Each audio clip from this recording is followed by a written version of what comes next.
Welcome to Seeing Scarlet. Hope you're safe and warm if you're in Texas. I know you have a winter storm. We went through a winter storm where I live just past week, so I feel for you guys. Stay safe, have fun if you can, stay warm, all the things. Today, we're going to talk about some basketball, the highs of it on the men's basketball side. Great bounce back for them. Went to Utah, won a couple games. It's really hard. On the Lady Raider side, we're going to talk about all your questions that came in after last night's game and this week as a whole. Two really tough games against two of the best teams in the country, two of the best teams in the Big 12. And we're going to talk about everything, all the questions, all the sentiments. Don't worry, we're getting into all of that. And then there's some really cool stuff that happened in Texas Tech sports this week. Like had like 3 different number 1 rankings. I mean, I don't know who's making up these polls with some of them. Some of them are more legit than others. Like the softball one, we got the number 1 overall player in softball and another top 100 player there. We're going to talk about both of these. And then some of them, like I don't know where these polls are coming from, but that says number 1 Texas Tech. So cool stuff happened in the Texas Tech universe that we're going to round this off with. So we got some happy, some excitement, and things to be feeling good about as we go build our snowmans, or y'all do at least build your snowmans. But first off, one thing you gotta start your day with is to plan to be at the USA pretty much all day on Saturday, because we have our first doubleheader basketball event of the year. I think there's 2 of them. You can correct me if I'm wrong on that. But Tyler, our marketing wizard over here, works in the marketing department as a student at Texas Tech. As y'all know, he's going to give you the pitch for what's going down with Lady Raider basketball, with men's basketball, with 2 top 10, essentially, teams coming to town, I believe. Yes. So we have a really, really big day on Saturday, first doubleheader of the season. So first, you're going to get to the USA before 1 o'clock as the men tip off. And then after that, the game will probably end around 3-ish. You'll get a 2-hour break. And then the doors open at 5 o'clock for the women's game that starts at 6. The women are taking on number 11 TCU, led by Olympic medalist Haley Van Lith and WNBA projected first rounder Sedona Prince. It's probably going to be the best basketball you're going to see all day in Lubbock. And then on the flip side, the men, they're going to be taking on, I think, number 3 Iowa State. That may have changed. Iowa State has been amazing. They're going to contend probably for the national title. So you have 2 essentially top 10 opponents coming into Lubbock. It's a whiteout game. Wear white. Be there. Stay for both games. As a matter of fact, if you buy a ticket for the men's game and you show the box office that you bought one, you can get a $6 Lady Raider ticket. And the tickets are going for about $14. So you'll save about $8 on that. So Sweet. Get your savings in, spend your day at the USA, and wear white and wreck them. Nailed it. There's your pitch always. There's your pitch. Yeah, it should be a fun day. Busy day of basketball. I hope I'm going to be able to watch both games from afar where I am. I'm excited for both of them, to be honest. But first, we got let's talk about what people are asking questions about and what people are care about and all the things. Again, we talked about that last week. Man, Texas Tech does not have an apathy problem when it comes to their women's basketball programs like a lot of people do, and that's a good thing. People care. Some people are just trolls, but there are a good chunk of people that actually care. And so we're going to do our best to kind of talk about what y'all are thinking and answer in general terms a lot of the questions that came through. But I'll let you start it off, Tyler. You're a student. You're closer to the action than I am. You were there. Both just overall vibes from the week of Kansas State and then into what happened last night with the loss to West Virginia. Yes. So my opening statement, basically, I've thought about this for a while. So we're going to go at it. Right. We're going to go at it here. So first of all, like, I just want to make it clear that I love this team, this Lady Raider basketball program, the coaching staff, the players. I love it. That's why I'm talking to you today. That's why Shelby's talking to you today. That's why Seeing Scarlet exists. That's why the Scarlet Stampede student section exists, right? We love this team. And we know that we have the talent and the capability to make this season special.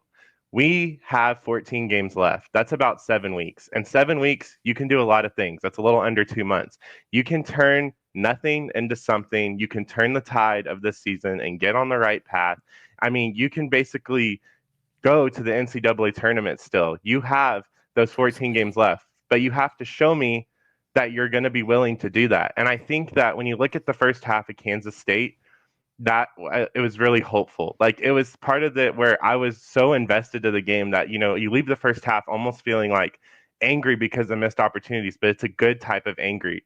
And then you get to the third quarter and it kind of collapses. Then West Virginia last night, I mean, I'm just going to say it. I think it was more of a effort / embarrassing. on your home court, right? We're undefeated all season at home, and then you just kind of not some stuff just isn't coming together. But I think that we just have to sit down. We have to, breathe a little bit, and we just have to take it one game at a time. Because I'm looking at the schedule above me right here, and I Okay. see that after Saturday, I think that you can go on a very large winning streak. I really do. I mean, the opportunities are right in front of you. The Big 12, it can be big, bad, and scary, but I think we got all the big, bad, scaries out of the way after Saturday. Other than that, you only have maybe like 2 or 3 more games left that you may not be favored in necessarily, or it may not be necessarily close, but Mm-hmm. you can change that, right? So I think that there's still a lot of basketball to be played. The sky isn't falling just yet. I think that we are going to turn the season around. We just have to take it one game at a time, and we just have to come out competing, and we just got to play a lot harder than what we've done the past 2 weeks. I know the storm has kind of thrown things off, but Fair. I just think we're gonna. I just think that there's still a lot of hope left. So just be hopeful, and let's just get through this gauntlet, and then it'll all be good. Damn, nailed it. I mean, I don't know that they listen to our show, but by God, that would be a great thing to listen to if they're players. I mean, right there, get them in the huddle, get them in the locker room. Vibes. That's why he's the Scarlet Stampede president right there. Yeah, I mean, I don't got a lot to add about the Kansas State game. You nailed that. Good stuff to happen in that game. Things to build on.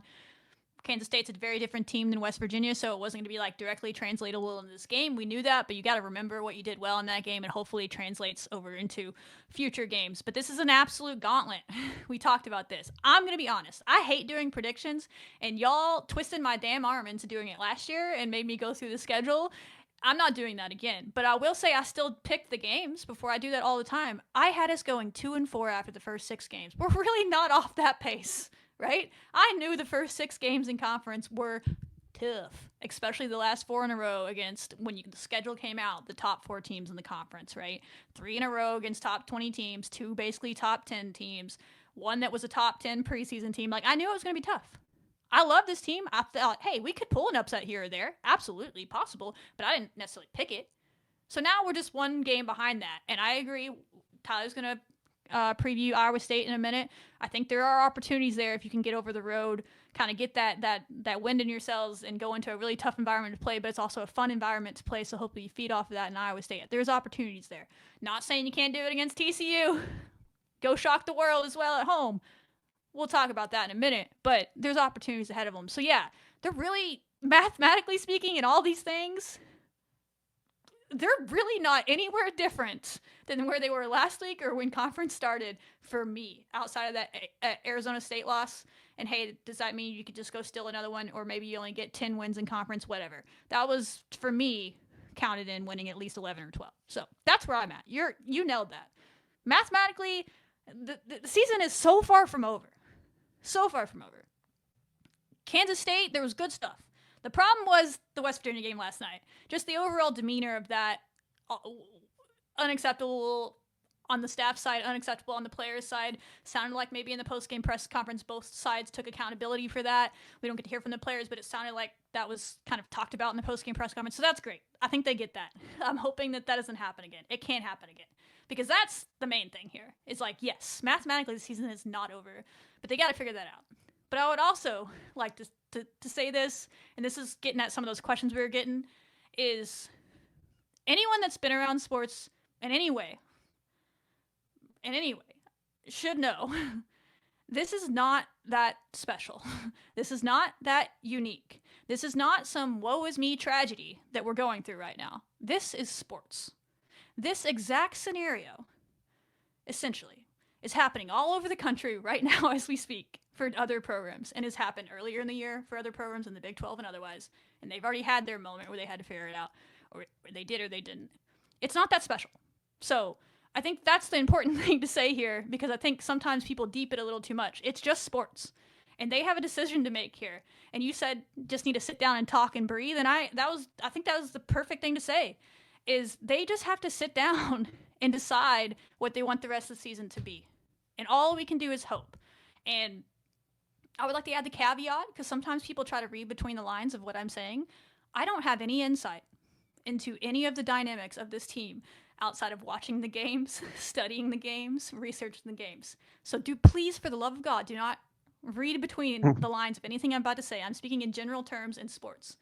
But I've seen it before. I've been around it before. Anyone that's been around sports has. And teams are at this point all the time. And the question is like this giant hole that they fell down, and they found themselves in this hole. They don't want to be here, right? Are they going to sit at the bottom of this hole and just point at each other and blame each other as a staff and players?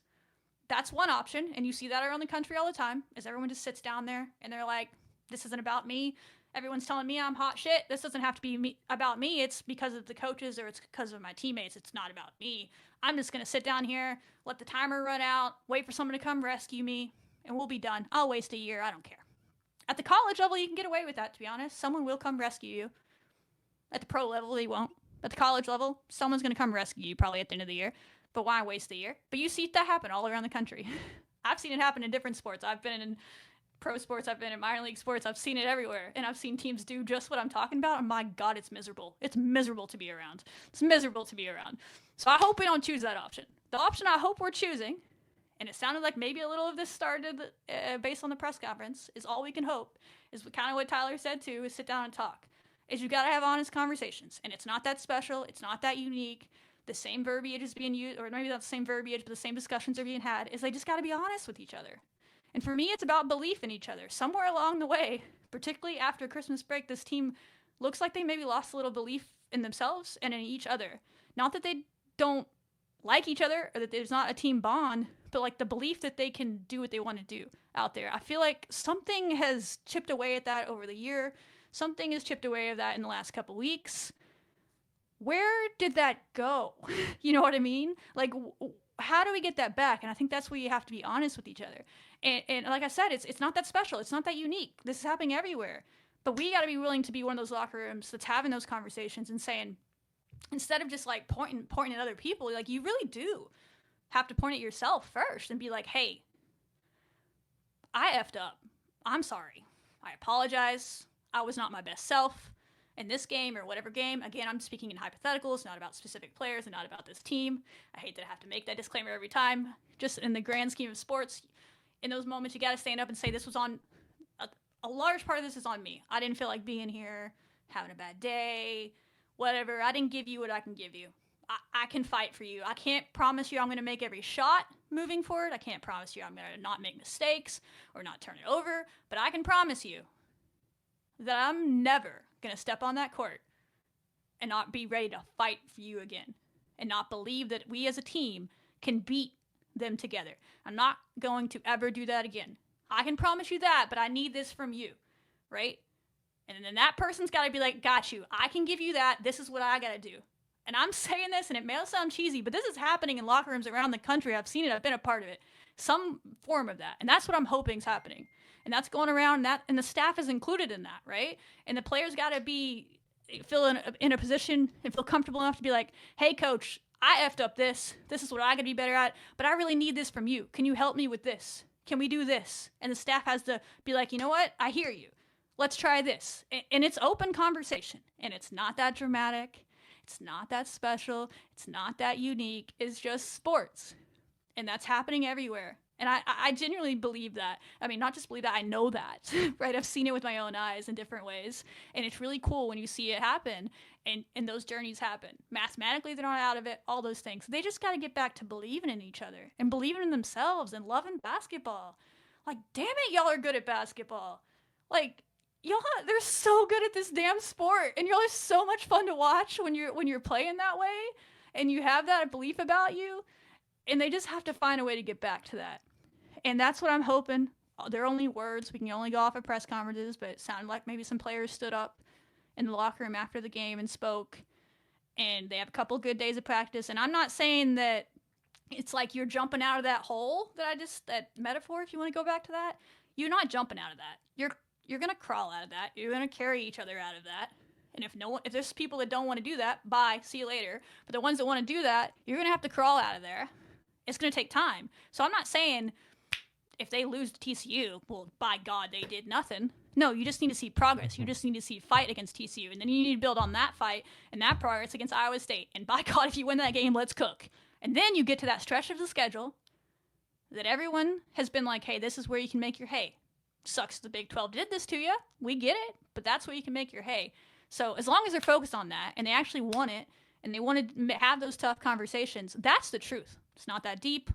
It's not that serious in some ways. It's not that special.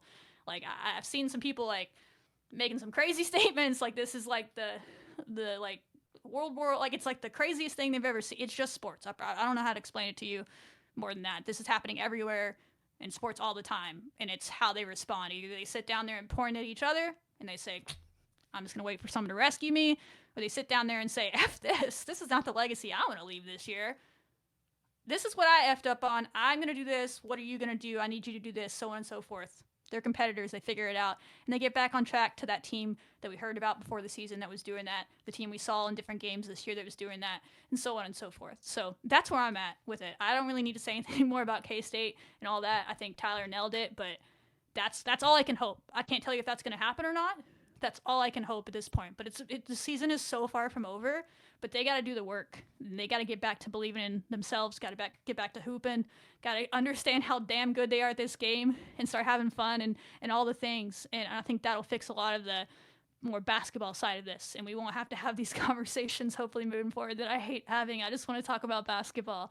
But we're here to answer y'all's questions. So that's kind of where I'm at with it. Tyler, if you have anything to add, go for it. And then we have actually a clip from Gerlich kind of speaking a little bit kind of to that, we hope, anyway, that we can show you after that.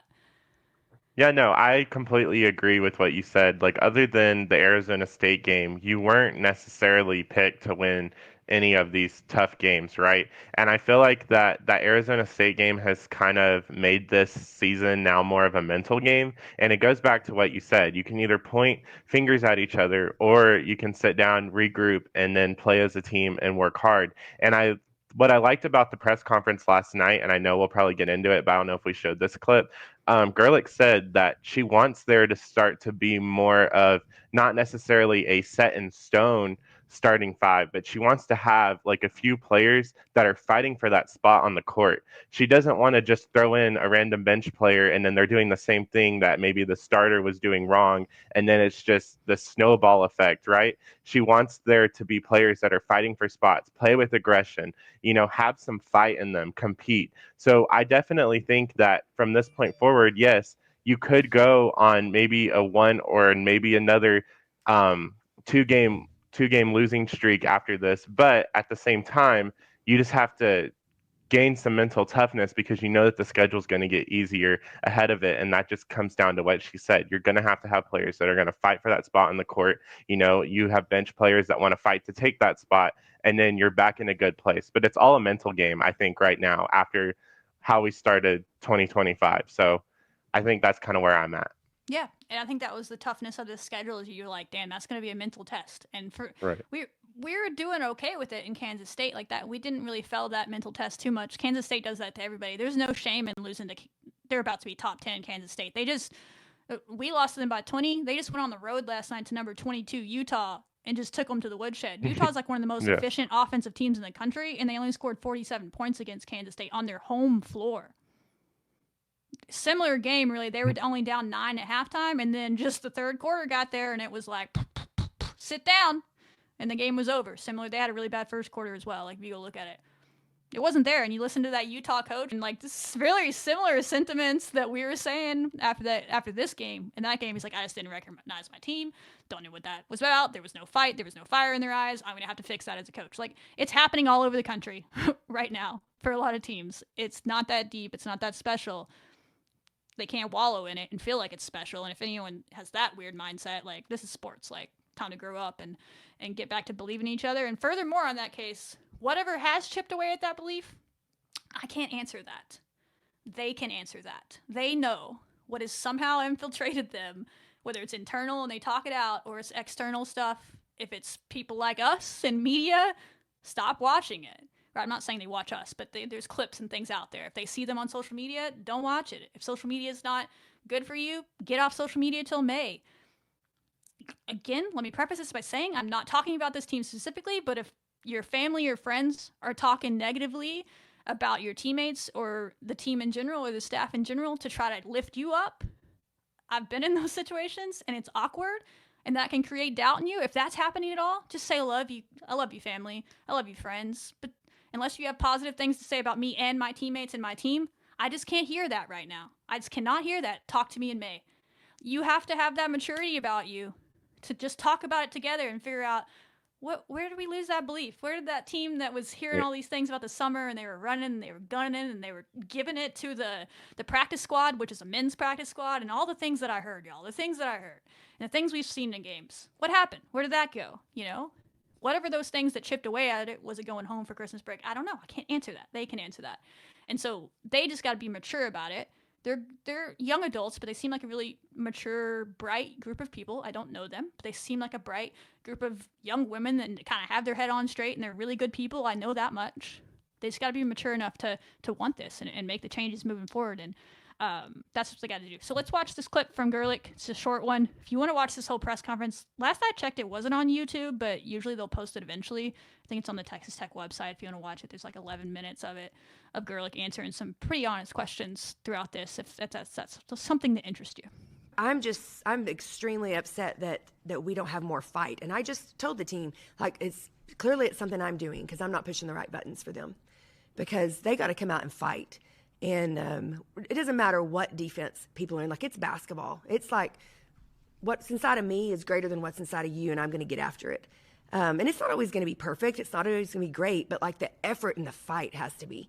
And so I got to find a way to push the right buttons and to get the right people on the floor that want to compete for this program.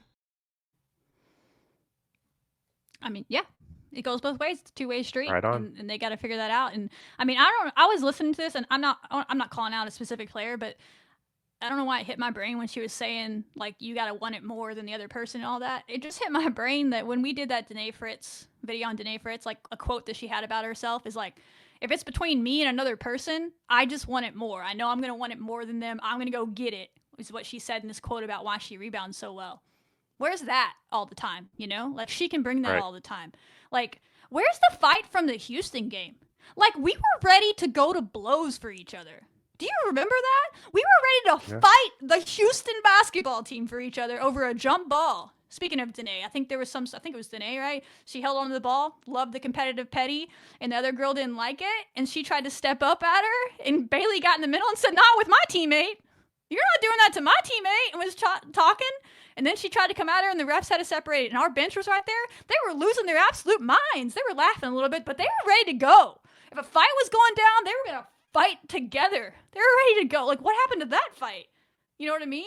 Like, I could go through a list for all. What happened to the Jada Wynn? You remember Jada Wynn in the Big 12 tournament last year? Ready to fight Baylor. She was ready to take on Baylor by her damn self. By herself. What happened to that? We've seen that in flashes, but where's that Jada this year? And I remember saying, I'm getting fired up, guys. I'm too big. Being a competitor is my biggest, like, strength in life, but also my biggest weakness sometimes. But anyway, I can't stop myself when I get going. But remember, Jada, I remember saying at the end of that episode, it's basically the last episode of the season, because the tournament was over, the season's over, and all the things. And I was like, Jada, you made a mistake, girl, because I thought you were just a shooter. I thought you were just a specialist. But by God, you just showed me that you're a lot more than that you're a dog.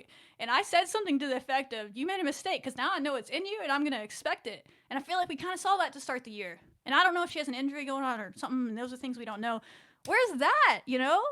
Like, where's that? Right. Where's the jazz in the Bailey? You remember the celebrations last year? The ice in the vein sellies that they were doing? All the, intensity. Sarah was out there earlier this year talking some shit.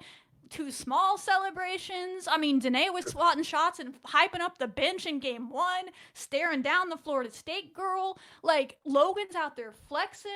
Jordan, I always used to tweet every single block. Jordan Merritt block is cinema. Where's the cinema? Right? I feel like lately we're still doing the things. Don't get me wrong. Like, we had 2 players dive simultaneously for a ball at Kansas State to get a jump ball. I loved it, but there was no, like, other teammates running over to them, like, hype as fuck that they just dove on the floor to get an extra ball. Like, it's that fire, that fight that's missing for some reason, and I can't answer the why of that. Only they can, but it's in them. You know, they just got to get that fire back and that joy back, and I could go on forever, y'all. So I'm going to stop, but that's where I'll just get fired up, because, like, I mean, like Tyler said, like I see it in them. Like we've seen it. Maybe some Right. people just watch a game here or there, but like we've been following this specific team since March when we added players and then we start to know who they are. We talk about them in the summer. We hear things about them. We know how much fun and how competitive and how insane the reports were that were coming out of their fall camp and all the things that were happening. And then we've seen the games where it's looked good and we've seen the games where the fight's there as recently as Houston and they were literally ready to fight. But they just got to get back to that somehow. And it's a two-way street. And it's those conversations. It's in them, though. I can't tell you if it's going to happen. I get some hope because of that press conference and what they said, but I can't tell you if it's going to happen, but it's in them. And it takes, they just got to do it. And they got to do the things. So I'm going to stop before I burn my mic down. I'm sorry, guys. Actually, I'm not sorry. I don't apologize for anything. I don't apologize. I just want this team to do the damn thing. And I see it in them, man. I see it in them. They're so damn good at this sport. They're going to regret this so effing much if they don't go out there and at least fight the rest of the season. I can't tell you what's going to happen, the outcome of the games. But if they do what they did last night the rest of the season, that's not something in 5 years, 10 years they're going to look back on and be like too happy about. So I just want them to do and be who they are and take advantage of these opportunities in these years ahead of them because it's really cool that they get to play basketball at the highest level and they're really good at it. So, like, let's go have some fun. Let's go hoop and let's go do the damn thing. Yeah, no, for sure. I think that, West Virginia is a unique team, right? Like they pressed the entire game. They were pressing when they were up by like 35 or something like that. Like that's just what they do the entire game. So that's a unique situation, and you wish that you would have been definitely way more prepared than what it seemed Yep. like it was for that. But at the same time, like it was just the way that the game had started. And, I talked about how Kansas State, that third quarter was like 28-9. Like you can't let that happen. West Virginia, you had the first half, both quarters, you only score single digits. As a matter of fact, we didn't even have a player score double digits until Bailey, I think, made a three or Late in the something in the game. fourth Yeah. quarter. Yeah, last night. So, I mean, it was just, these are very tough opponents, but at the same time, you have got to start better. And I know you talked on the show, I guess, a couple months ago for last season, how, there's drills like you start off the first 5 minutes like completely like super aggressive, like Yeah. you just play street ball, like you're fighting, dogging it I out, don't think like that's all allowed the things. anymore, Tyler, but yeah. Oh, okay. That's what I said. I was like, I Well, don't think this is probably allowed. They have so many rules well, now, but yeah. if there's Yeah. a died down version of that, like Yeah. go for it. Like right, like you don't want to start off a quarter being down by already like 10 or 11. You want to be able to keep yourself in the game, and then that way in the third quarter you're able to still fight, keep that going, and then in the fourth quarter you can maybe knock off these opponents or win games. Again, it's all a mental game from here on out, pretty much. And like I said, you just have to figure out ways to start better because I feel like after that start happened last night in the first quarter, it just, I mean, there was some bright moments. Third quarter, I guess you tie it 24 That all, was one of 24 our all, but highest scoring quarters of the year. 24 it was. points. It was, but at the same time, they were also already had like a huge lead, so it's like, Yeah, our defense you weren't able to keep it down. our defense couldn't stop them either. So it's like this, we're caught between this trying different styles of play, what works well for our offense, but doesn't work well for our defense and all the thing. And that's where I say it's a two-way street. That's on the staff. They got to keep figuring it out, tinkering with the lineups. Gerlich talked about maybe shortening the rotation. You kind of mentioned that she kind of maybe will have to start doing that to get people more in rhythm. And she's been trying to give everybody a chance and like, hey, if people are making a mistake, get someone else in there. But she may have to start making those choices and then like, hey, if you want to steal that spot, you got to go steal it kind of vibes. We'll see what happens. I think she probably does wish she had a more set rotation by this point in the season, and it just hasn't happened fully. And that's partly because some different people are shining in different areas. Like, I wish we could spend a lot of time on the good stuff. Like, I thought if there's any shining spot from West Virginia, I thought Jalen Bristow. She blocked like 3 people shot on one possession. Like, I thought she led us in rebounding off the bench, like 3 or 4 blocks, 5 points or something. I thought she brought it. There's certainly areas she can be better. And like, is there something as a team that wasn't working when she was out there? I don't know. Those are things for the coaches, but there was some bright spots, like you said. There's things that some players kind of brought it, but not everybody. And it's on the staff, it's on the players. It's a two-way street, and so I don't let anybody off the hook in that. And anybody that's letting themselves off the hook is a part of the problem. If nobody is willing to point the finger at themselves in situations like this, gotta grow up, gotta mature, or leave. I'm not, again, don't read between the lines what I'm saying. I'm not saying that's happening with this team. I'm just saying that, like, if you don't believe in what can be done and you don't believe you're a part of the problem in any way, that you can't be better, bye. Staff, players, anybody, bye. That's not the attitude you need. So it's in them. It's in them. So good stuff ahead for them to figure it out. On the basketball side, the other part of the questions, guys, I really don't really want to talk. I'm all talked out on the turnovers and the offense. I think a lot of they just got to figure that out. I think there's maybe the offense and the turnovers sometimes go hand in hand because our offense is kind of a congested style offense, and you're asking them to not turn it over there in there with a lot of arms and bodies because we play all that high post stuff and all the things. Maybe that's part of it, but it's also on an individual basis. It's also on a team basis. I think also just getting their confidence, their swagger back. They seem to turn it over less when they have that swagger to them. But I think we had like 24 turnovers, and in some ways, like 24 against West Virginia, I'm like, that ain't terrible. But 20-something, 6 or something against Kansas State's pretty rough. So, yeah, they got to get better on that. But, like, I literally, if this is the first time you're watching the show, because whatever, you just tuning in, love it, thanks, subscribe. If you want to hear me talk about turnovers, that was a lot of questions. You want to hear Tyler talk about turnovers, just watch literally every episode before this for the last 5 weeks. Same thing on the offense. We've talked about it. They're still figuring it out. The defense even that was the worst defensive performance we had. Like, there was just nothing good from last night, really, outside of maybe a couple of individual performances. That, I think some other people, I don't even like, I wish we could sit here and talk about the individual performances more, but it's like, I don't have it in me. But there was some good stuff that people can build on, both in the Kansas State and this. But as a team, they just got to be willing to put the work in, and hopefully that's happening as we speak.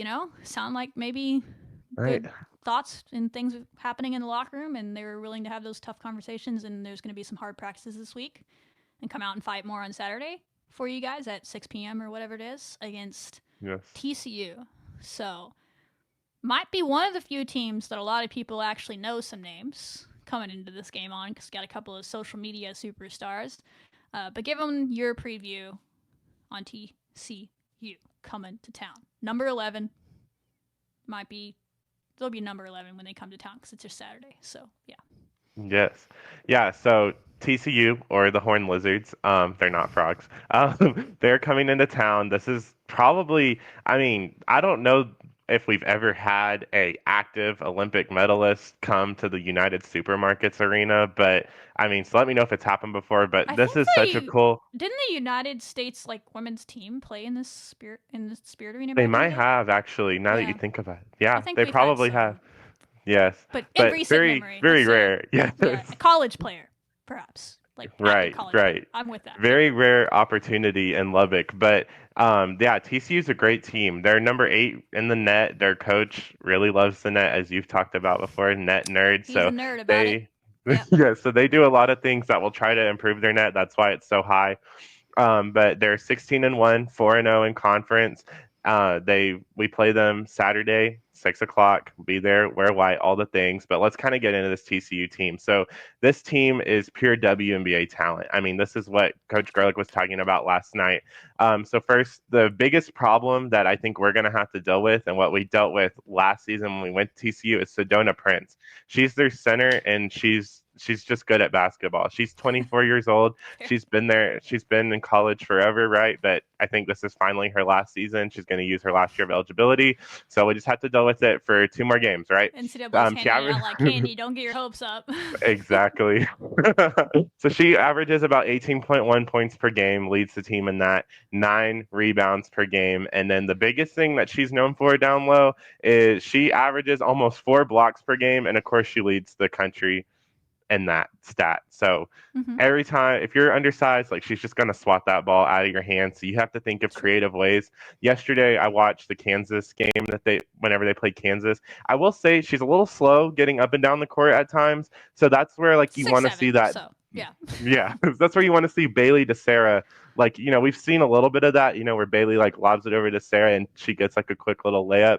Stuff like that. That's kind of how you defeat a player like Sedona Prince. You just have to be able to outrun her, and you just have to get a little more creative with your shot. You may have to try to draw the foul, go up stronger, get her to get in foul trouble, stuff like that, because she's a giant down there and she's just going to camp out down there and just make life miserable for you if you don't do anything about it. So, like yesterday, she had 20 points in the first half.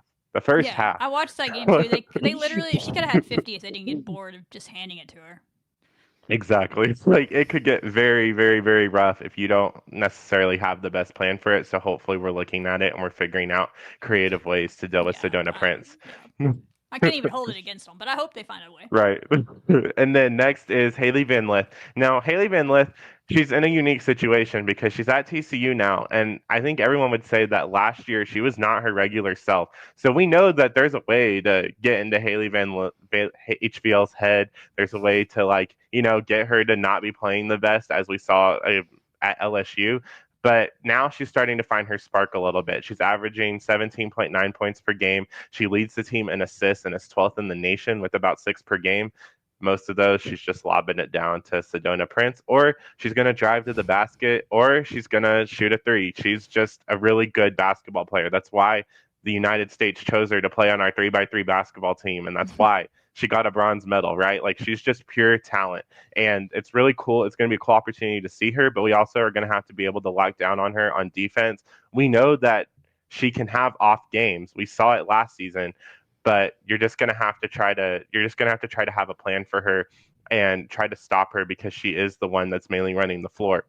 And then lastly, their other guard, Madison Connor, she's also good as well. 16 points per game, 4 assists, and she leads the team in 3-pointers. I think she shoots actually around like 8 3-pointers per game, and she makes half of them, 50%. Yeah. 8. I actually 8 think 3-pointers. Madison Connor, while doesn't get as much pub as the other two because she doesn't have the like social media following and all that. I think in a lot of ways she's the one that's you can't forget her, because a lot of the stuff they do, right? She's a catalyst in it. Like, she's a key cog in it, and I think I'll let you continue this in a minute. But just since you just previewed those 3 people, but I think their offense is interesting. You talked about HVL playing 3x3. I don't know if it's on purpose or if it's just me watching it and looking at it, but it does feel like they run a lot of 3v3 concepts with those 3 players out there, and there just happens to be other 2 people spotted up. Exactly. Everybody on their team shoots threes. They'll shoot them in transition. We give up turnovers against this team. It's not necessarily an easy 2. They might pull up in transition to shoot a 3, right? But they run a lot of 3v3 type concepts and movements off of that. They'll play a 4 out, and there's a lot of space. They don't turn it over a lot. I think that's part of the reason why they play this style where there's a lot of space for their players to work and just have freedom and playmaking abilities. And they'll run, like, Sedona will come up and screen. And so that's why I'm interested to see if we're going to try to use Maya Pete as a size against Sedona, if she can handle getting out there and handle those screens. And if that gets her in foul trouble, or if Sarah's going to be better suited to that, again, we'll see what the coach's game plan is on that. It'll be interesting because Sedona kind of roams. She's not necessarily always like going to shoot a lot from out there. She can, but she doesn't. But she does roam a lot. She's like a key cog in the system of the offense about screening. And then HVL, Haley Van Lith will come off that, and she'll either take a mid-range shot. They're not scared of long 2s, even though it's not efficient, which is crazy for that coach. But they'll do it if they need to. She'll take it, or she'll hit the roll. Or, Madison Connor is over there ready. And it's like there's these 3-man concepts between those 3 that are just there. It's like they have their own little thing within the game. If you watch it, and man, Madison Connor's deadly. And she's also like a dog. If she needs to take over the game on her own, I don't know. I was watching a couple of games ago, and Cincinnati actually gave TCU a run for their money late into the game. Relatively. It was pretty close in the 4th quarter. And Cincinnati makes a 3, and they're got within like 4 or something late in the 4th quarter, and they're feeling good about themselves before they can even celebrate. Madison Connor says, "Give me the ball." They give her the ball. She goes straight up the court, dribbles up the court, step back 3s on someone in their face, and like makes her like 8-3 of the game or something. It's like, no. Like, so she has that about her. So it's tough. You're going to have to play good team defense, and you're going to have to bring that fight and all the things. Like, it's a tough ask, but it's not about being better individually than these players, right? There's teams later in the conference where I do think we have individual matchups that we're just better than. That's not the case with these 3 players on this team. Get that out of your head. They're all pro players in a way, and you got to have that about you to want to take on that challenge and know that your teammates have your back and are ready to help you. So it's an interesting one. So that's kind of what I would add to that and let you continue going on through your scouting report. But since you were talking about those three specifically, it's something I've noticed when I've watched. Yes, no, for sure. And now that you say that about those three, I think that what is interesting and what we've kind of talked about with this TCU team is all of these ladies play 30 plus minutes a game. That's what the coach does. And that can get exhausting. So if you can keep yourself in the game, then that can start to wear down on them because guess what? 30 minutes compared to 40 minutes, that's 10 minutes that they would have to play extra if you're keeping it close. So there's a way that you can beat TCU. There's always a way to beat teams, and there is a way that you can beat TCU. Yeah, their only loss is to the best team in the country, and they have the talent and all the five stars and Caveat all to the that, things to they do it. lost to that team by 40.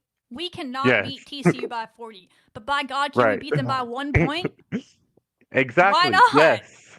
Let's do it. Like it can be done. And like you said, like they run a four out, Prince works the middle, a lot of screens, a lot of movements, a lot of kickouts, but there's a way that you can stop it. And then they also play man defense as well. And I know that pretty much all season we've kind of struggled with a zone defense. So when you're playing TCU, I mean, there's ways that you can get creative with it. There's ways you can work around it. You can kind of be more of yourself. You can maybe get a few drives to the paint if you have someone like Maya that's really like boxing out Sedona Prince or is kind of locking down on Sedona or maybe even Sarah. But it's just, you just kind of have to look and see what you're going to do with it. I will say that yesterday, we talked about how Kansas kind of has some similarities to us. And Kansas did try to go to their bench to stop Sedona, but then it was kind of thing that we sometimes see with like that Maya and Jada lineup where sometimes the switching on defense can sometimes get a little like a little squirrely, Yeah. and then TCU goes on this big run, and then you're kind of back in that hole, and then you're gonna have to climb out of it. So as long as you just kind of figure out what you're gonna do defensively, and you just kind of have a plan for that, and you don't let the switching get crazy, I mean, every player has an opportunity to make this game be special. Absolutely. Yeah, they definitely play man. I mean, if they need to, I'm sure they try zone. But they've made defensive point of emphasis for them this year. They're a lot better at defensive team than what we saw last year. They even press you every once in a while. I don't know that they've been pressing as much in conference. They pressed a lot in the non-con. I think a lot of that had to do with the net, to be clear, because their coach is a net Yes. nerd, and he was trying to find a way to force more turnovers because that's a big part of the formula. But they were pressing people a lot in the non-con, and if they need to, and I wouldn't be shocked if they pull it out against us because of our turnover numbers to see if we can handle it. On the flip side, I don't know if they faced a team that's pressed them yet. So that is the area where if we get back to believing in each other and our identity and who we are and hooping out there and really flying around on defense, I do wonder if there's a chance. I'm not going to say that these guards are going to turn. They average like less than 10 turnovers a game. But I don't know that anyone's tried pressing them or a team that feels like their identity. I don't think they've played a team that their identity, part of it is a full court press yet. In fact, one of their games early, NC State, long time ago. Both teams are very different now, so it's hard to really hold it against them much. But they were up for much of that game, and then NC State went into a press, and they turned them over 3 times in a row. And if they didn't blow a layup, they might have come back and won that game. So that's an area Right. I'm wondering if we can find some things there to get some extra possessions. If we can turn them over, get after their guards, pressure them, they can take you off the dribble though. So it's got to have that about yourself. I would be interested to see what our game plan is. You mentioned Pete maybe being able to get physical with Prince. Maybe that's something we'll try. I don't know what our game plan is, but I did like what South Carolina did in that game. I watched that game. They basically they don't really have a big physical big this year on South Carolina, but Ashlyn Watkins just tore ACL, unfortunately, but she was playing in that game. She dunked over Sedona. She brought the physicality still and seemed like she might have had Sedona on her back heels a little bit because of that. But they also did a great job on offense. You could go study that offensive game plan from Dawn Staley. I just thought it was brilliant in that she said, you're going to block our shot. If we try to drive in there, she's going to block it if she's there. So they just did a lot of actions that pulled Sedona out of the lane. And then while it seemed like it was an action for whatever was happening to the ball, the real plan was okay, then we're going to pass it over here and that person has a wide open lane to the goal. Or this person's going to drive off the screen and now she can get to the goal. The key to that is she has to respect whoever's pulling her out of there. And so I don't know if we have a player that is going to be able to shoot. I don't know if we can pull her out or not, or if she'll just be I'm just going to stand here. If you want to shoot it from there, Sarah, shoot it from there. I just don't know what their their choice will be against us. Or Pete has, I mean, she made a couple of long shots, so maybe if that's what's going to happen, or if we go small ball, I don't know. You could even maybe try to get her stuck on switches with our 4 instead, and then Merritt and Bristow can pull her out. I'm interested to see what our game plan is. Like, this is kind of a fun game, to be honest. If we weren't coming off of all this other stuff, and there wasn't all this stuff going on, and we were just being us, like, it should be a fun game for the coaches to be like, F it. Let's try this and let's figure it out, and let's see if our players can do what we do best, but also let's see if we can figure some things out that makes this fun for our team to try to find some matchups that they can exploit and just see if it works, right? No one's giving you a chance in this game. I don't know what the spread's going to be, but it's going to be bad even at home. And literally, there's, like, I think Gerlich even said that there should be no pressure on us in this game. Like, exactly.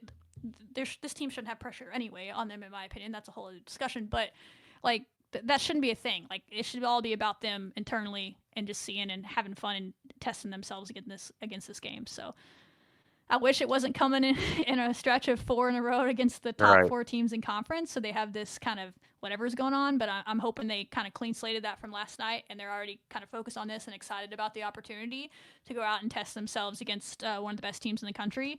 These are the reasons you chose to come play at Texas Tech. These are the reasons you chose to come play in the Big 12 instead of other places, is to play in games like this, right? So it's your chance to do that on your home floor and hopefully in front of a decent crowd with the doubleheader and people coming for a big top 10 matchup, essentially. So, yeah, it's there. We'll see what they do. I'm interested to see the matchups and just the small things in this. Just fight.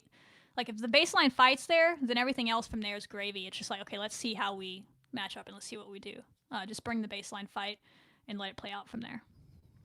Yeah, no, I agree. And I said this at the beginning of the year, but whenever I saw that, we had the opportunity to play TCU at home because, now the Big 12 matrix gets really weird, I was really excited. It's a game that I circled. It's a game that, I would still even say after this losing streak, I still have a gut feeling that this could potentially go our way and we could pull off the win, right?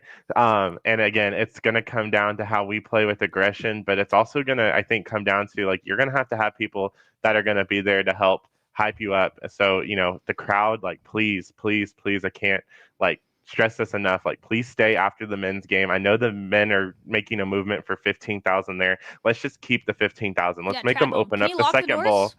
Exactly. Like, let's just, like, right. Like, let's just open up the second bowl for the women's game. Just let everybody stay. Like, let's have a great time. But yeah, I mean, like I said, you have Olympians playing on this court. You have WNBA talent on this court, and we have a chance to shock the world. Raiders. Yes, exactly. We can make the biggest upset, all the things. And as Gerlich said, she said, there's players on our team that want to be at the pro level, that want to play at the pro level. And she said they need to show her, and they need to go out and do that. Well, guess what? You're playing against pretty much 3 WNBA players. So go out and show them WNBA scouts that, hey, add me to the draft list, right? Show them you can guard these players. Show them you can guard these players. I mean, defense is how you end up on a roster in the pros more than anything. Everybody can score. So go show them you can guard these players and then do your thing on the offensive end. Yeah, it's big opportunity. Shake it off and go do it. So you got them, and then you head to a really fun place to play. An interesting one, because we have a couple of former Iowa State players on our team. I don't know what they will or won't be thinking. I'm not going to read into that for them, but they know what it's like. But it's also been a tough place to play for Texas Tech in recent years. But I'm hoping maybe we'll use that energy to our benefit this time and be like, it's going to be fun to play in from a pretty solid crowd, a fan base that kind of gets going. I'm assuming it's still pretty good this year. I know it's been a somewhat down year for them, but it seems like they always have decent crowds up there. And Iowa State, who was preseason number 8 and has just played a gauntlet of a schedule, and they're kind of getting their footing here in conference play and got a big win yesterday and moving on forward from here. So what do you got on Iowa State on Tuesday? It's on Tuesday? Didn't know that. Thought it was Wednesday. Interesting. Yes, it is on Tuesday. At 6:30. So 1 day less of rest. Great. Awesome. Love it.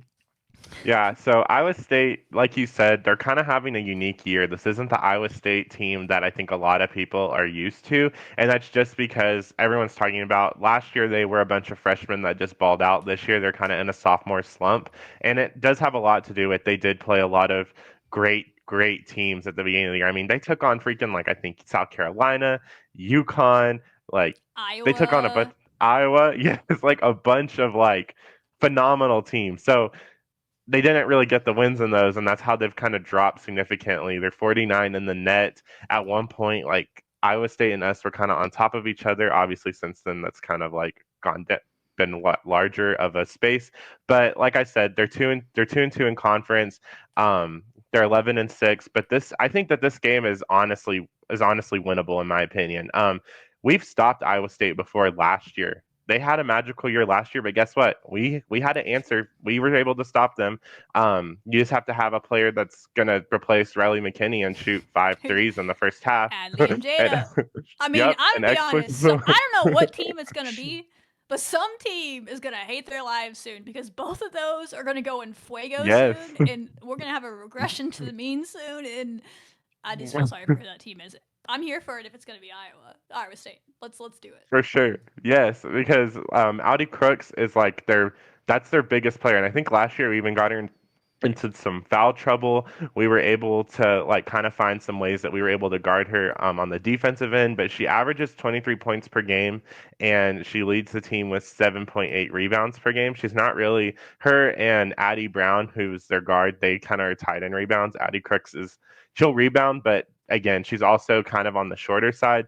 So her main thing is they just like to lob it to her and she's just gonna like throw up the ball and most of the time it goes in. She has a lot of like cool post moves and all the She's things. very skilled. I would like Yes. she's not just Very throwing it up. She's very good yes. at it. Yeah, very skilled. Yeah, she does like I think she's reverse literally like the layups, most all the efficient things. player in the country. I saw a stat on For Twitter. sure. Yeah. Yes, she's very, very good player. It's her sophomore season, but like I said, we had to answer for her last year. So as they're going to play really zone heavy, they're going to have her down there. But if you can find creative ways to kind of get around her, she's not really a great shot blocker, obviously, with that height thing. So like I said, like you go for it down low in the paint. So whether it's Sarah, whether it's Maya, whoever it is, like you go for it, or even our guards drive to the basket. Like I don't think that she's going to be she's definitely not as deadly as a Sedona Prince. So again, same game plan we had last year, maybe tweak a few things and that could work. They have two guards, really good. Addie Brown, 13 points per game, about 8 rebounds per game. And then Emily Ryan, I know you're a big Emily Ryan fan. I've been an Emily Ryan Yes. fan for 18 Yes. years now. She's also feel like she's been in, that's an exaggeration. She just feels like she's been in college forever. Big point guard Yes. fan. She's one of the best that does it.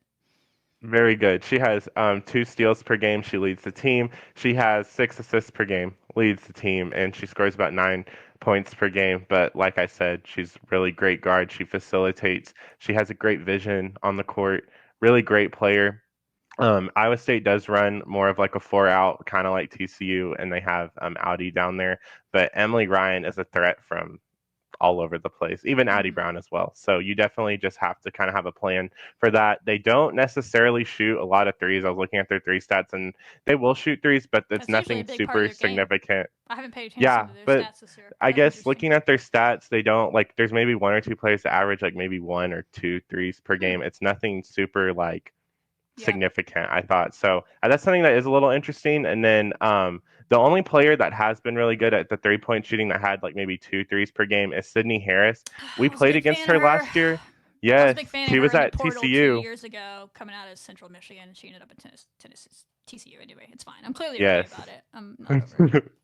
We played her last year because she kind of had to take over whenever TCU had all those injuries and all the things like that. But this is kind of like Iowa State's giving her pretty much like a second chance because obviously TCU was not going to use her as in their lineup or starting or any of that. So she's kind of been a great addition to this Iowa State team. She's trying to help them navigate through all these crazy opponents that they're playing that are super great. And she does lead the team in 3-pointers.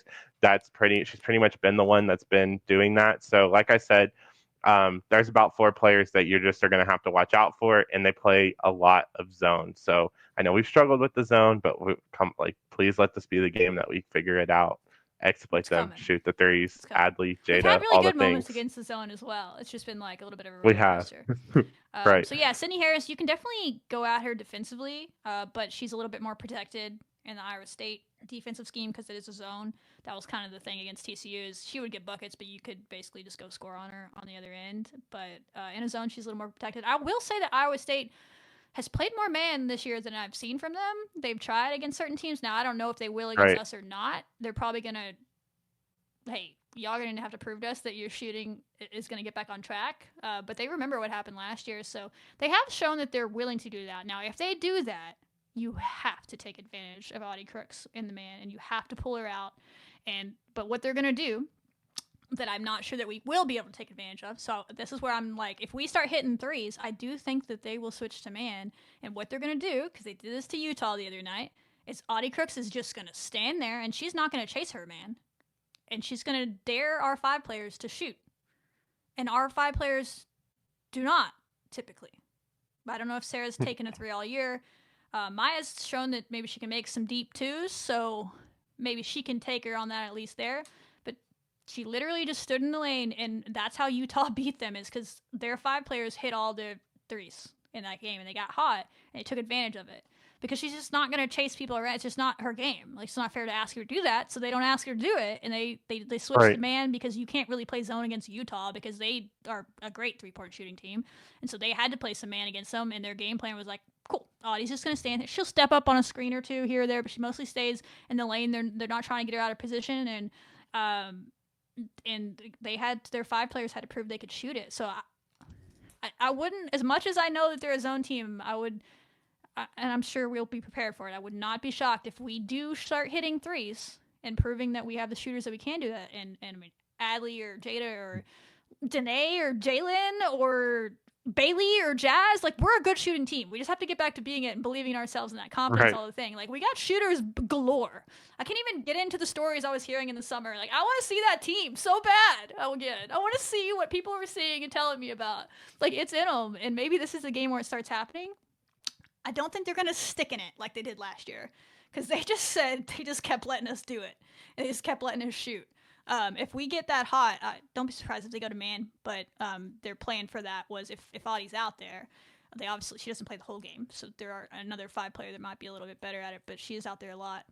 They really just dared their 5 players to shoot, so maybe we go small against that, and all of a sudden Jordan or Jalen's your 5, and they have to really... If they start playing man, they can pull her out and they can shoot at that point. There's different ways we can attack it, because we just don't, Pete's been making some deep 2s. Maybe she can take advantage of some.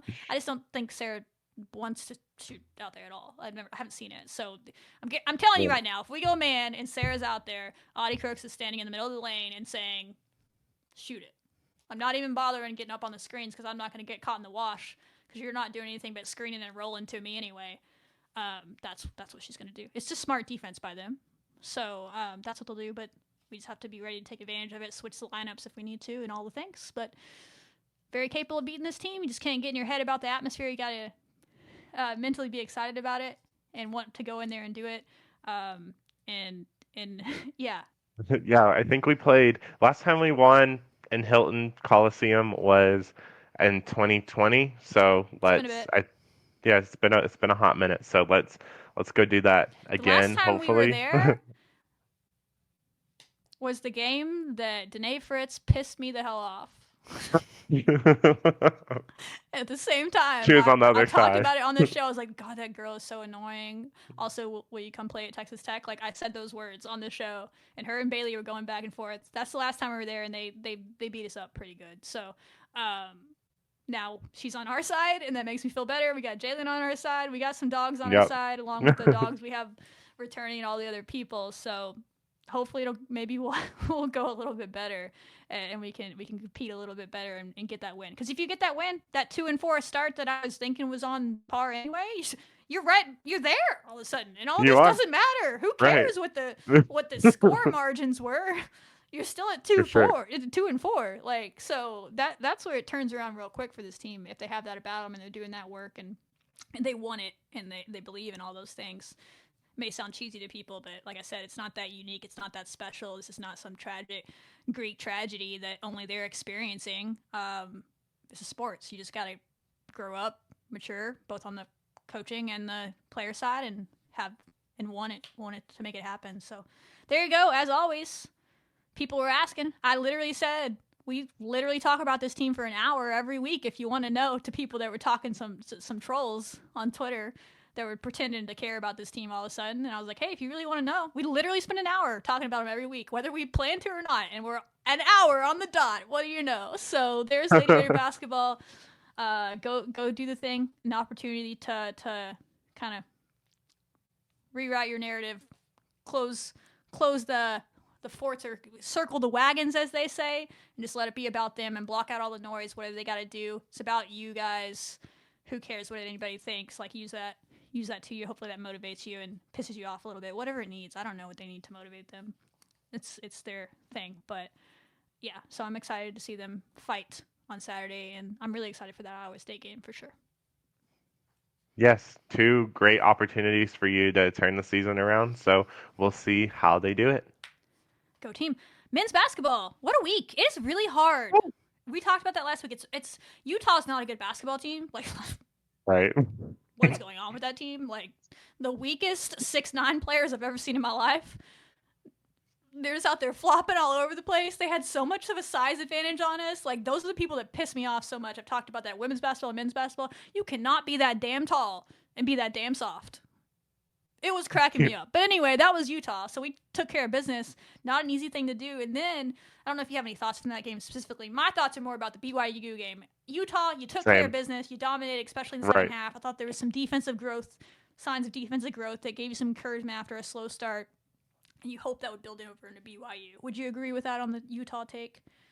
Oh, for sure. Yes. I thought that maybe the start was a little bit shaky, but then we blew it way out of proportion in the second half and completely took control. So definitely was a great game to kind of get us back on track, especially after a heartbreaking loss to UCF. Yeah.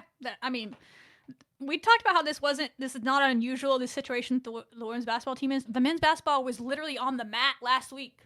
Hopefully that was their rock bottom. Hopefully this is our rock bottom.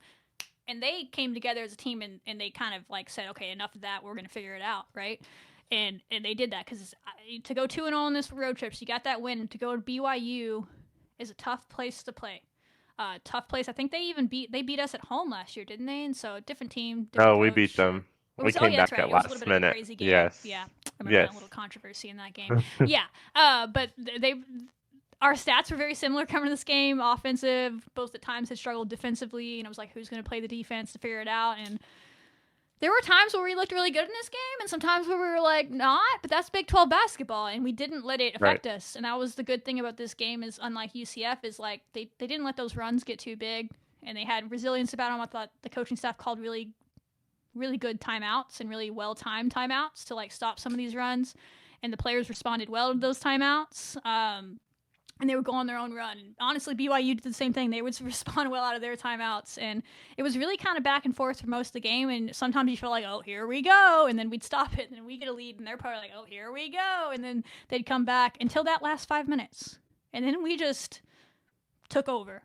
Right. Specifically, Darian Williams took over. They just couldn't stop the man in those last 5 minutes. And I just thought that was a lot of winning basketball. There was a few things, some missed free throws, things we can clean up that would have made our lives a little bit easier. But overall, I think those last 5 minutes on the road in a tough environment, my God, whatever, they had flappy men things behind what was going on? I didn't even know that was legal. Yeah, and then they had the little swirly banner things. If I was shooting free throws, that would throw me so off. Never, right behind the backboard. I literally said on Twitter, I was like, it's like they did a psychological experiment on this, and they've tested people to be what is the most distracting thing possible? And it's diagonals across I'm like, how is this even legal? I love it. Let's steal it. Let's do that. Yep.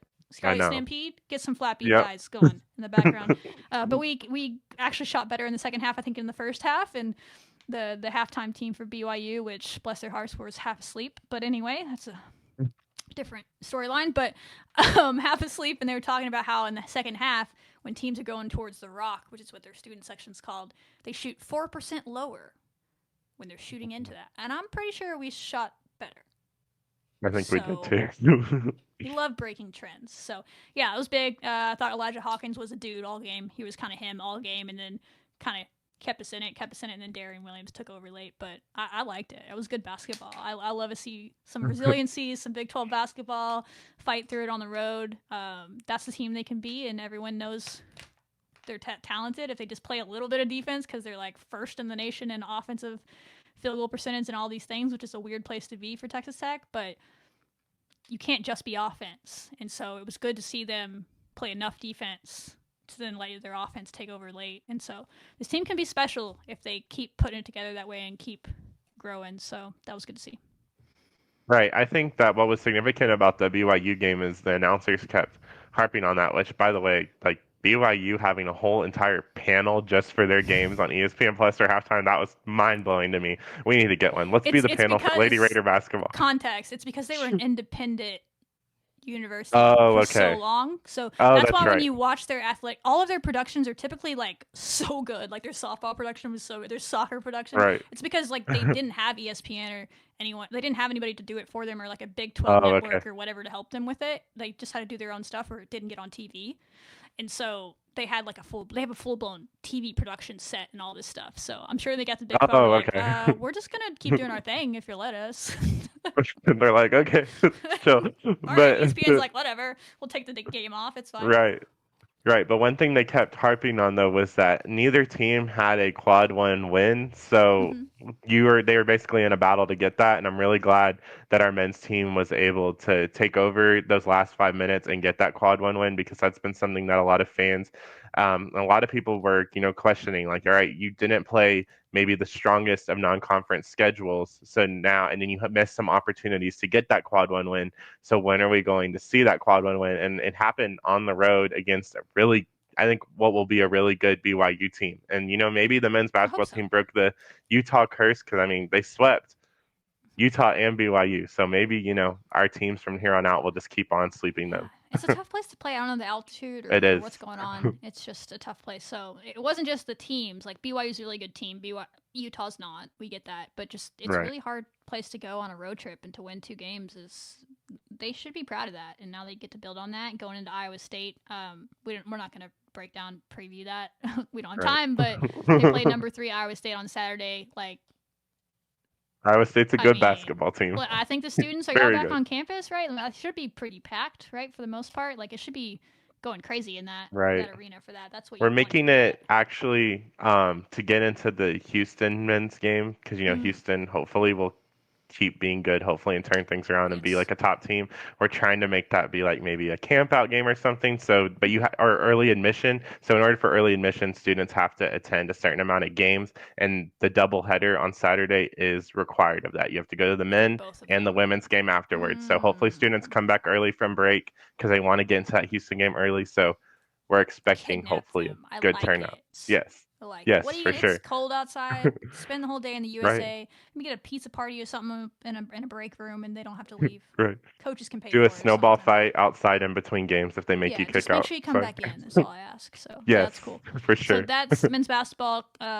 Keep doing the damn thing. That was cool. It was a good week for them. Good bounce back week for them. We're gonna see the Lady Raiders get back on that track and those winning ways hopefully to follow. And have some good January, February, March basketball ahead of us. But it's a roller coaster. If they take a lump on Saturday, they'll just have to get back up off the mat and go again. So we'll see. That's Big 12 pass. It's not easy. It's not for the weak. So quickly, let's run through some of the really cool stuff that happened this week. Lots of number 1 like rankings and things going on in the Texas Tech universe. First, we're talking softball, which we're going to start ramping up softball coverage soon. Their season is less than a month away. Like, we're gonna hopefully get some interviews and some things going soon for that. But the preseason top 100, the preseason All-American list, the preseason D1 freshman watch list, all this stuff came out this week because it was like the first day of practice for a lot of people, including us. Nyjah Kennedy, Texas Tech's own, not shocking, but still really cool to hear, is the number 1 player in the country on that list. I maybe Ludwig Aberg. I was like thinking about this the other day. Have we had a number 1 player in the sport preseason? He's the only one I could think in recent memory that maybe was like number 1, the number 1 golfer in college before the season started. He's the only one maybe. But that's pretty crazy, y'all. Wrap your mind around that. She's on our team and a big part of it. Not alone, though. That's what we've been trying to tell you. Like, it's not just Nyjah on this team. Maya Davis came over as a transfer as well in this class. She was ranked 66, and I could argue she deserves to be a lot higher than that. Like, I don't know what outfielder rank that was for her.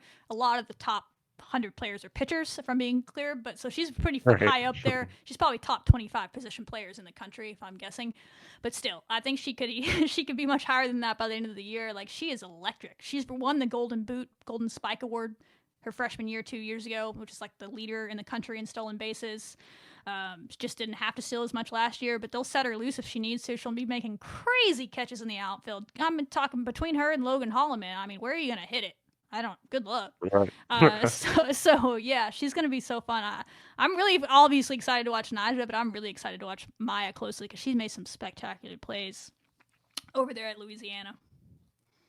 Yeah, for sure. I'm really excited to see Nija and Maya and the rest of the team. I mean, obviously, we had the number 1 transfer class coming in, the number 2 freshman class coming in. So this is just a great time to be a Texas Tech softball fan. I'm really believing what Coach Glasgow has been doing. And yeah, for sure. Like, Nija Canada can get some pitches and strike all them I don't think out. And yeah, I don't think anyone's ready for.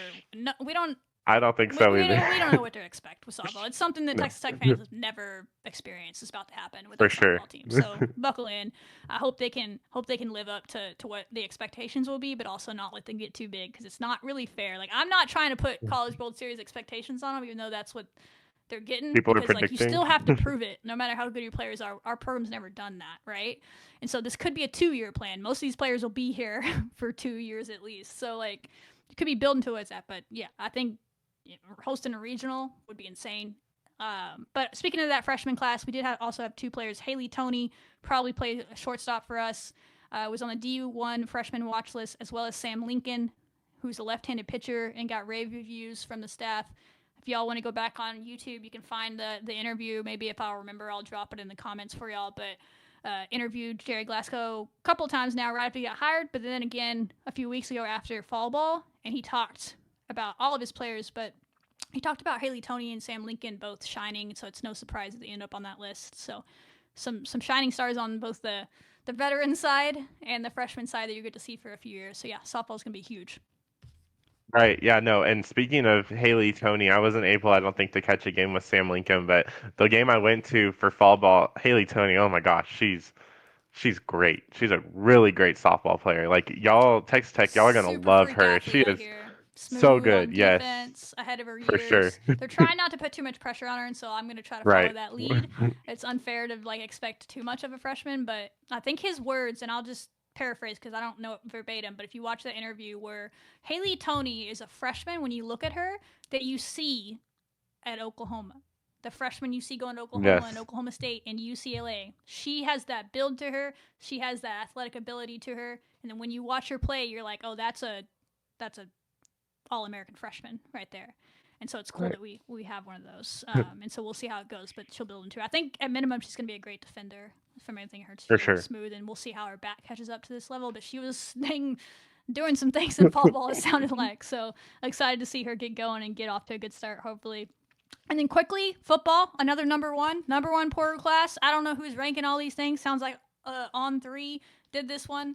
I'm here for it. The graphic was cool that the team put out. I love a little smack talking and all the little tweets and all the things.